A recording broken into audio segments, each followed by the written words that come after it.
Tapos na nga ang bakasyon at nakabalik na nga kami dito sa Tayug kahapon. So back to reality na naman tayo. Panibagong araw, kaya panibagong video na naman syempre. Maaga na naman nga ang gising, kaya eto nga at nagmumuray pa ang auntie nyo. May pa-stretch mga nalalaman. Eto na naman nga at balik na naman ako sa pag-aayos ng buhok ng mga estudyante tuwing umaga. Si Summer nga yung naunang nagpaayos ng buhok at sumunod naman to si Ate IC. Ang muse namin dito sa bahay. Pagayat naman.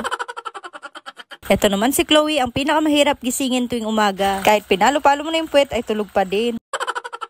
Nakapasok na nga sila sa school kaya dalawa na lang kami natira ni Teo dito sa bahay. Inuumpisaan ko nga ang umaga ko sa pagliligpit ng hinigaan namin. Syempre, una-atoy ko lambok. Hindi talaga ako makaturog pag wala akong kulambo sa paa. Kaya ko talaga yung kulambo ko na gawing kumot. Ikaw, mukha ka din bang kulambo? Shoutout nga po pala kay Roy Alisaga ng Santa Maria. Thank you for watching and sharing my videos. Uy, feeling sikat yarn.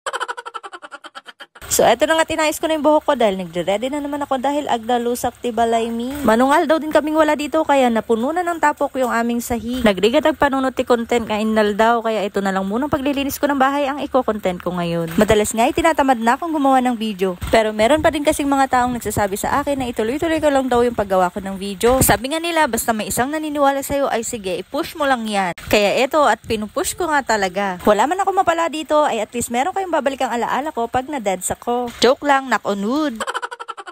Matagal pa ako matideds dahil masamang damo ko. Siguro mga 100 years pa. Huy, ang tagal nun, ugod-ugodak ton.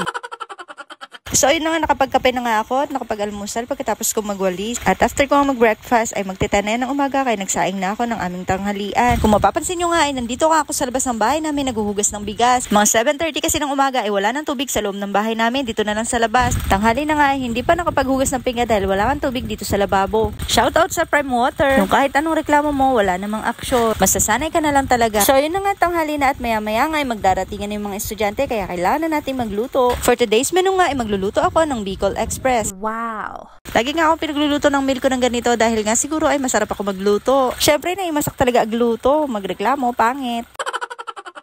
Dumating na pala galing school tong si Sky at nakaligo na rin si Teo at syempre nakaligo na rin ako. Nung makapasok na nga yung mga bata sa kanilang afternoon class ay saka lang kami kumakain ni Mamo Joy. Madalas na ganito yung setup namin. Nung malum na nga ay nagpunta kami ni Teo sa CSI. Syempre tuwang-tuwa yung bata dyan kasi nakalabas ng bahay. Feel na pa yung pagbubuhat niya ng basket, kalabatit na lakay.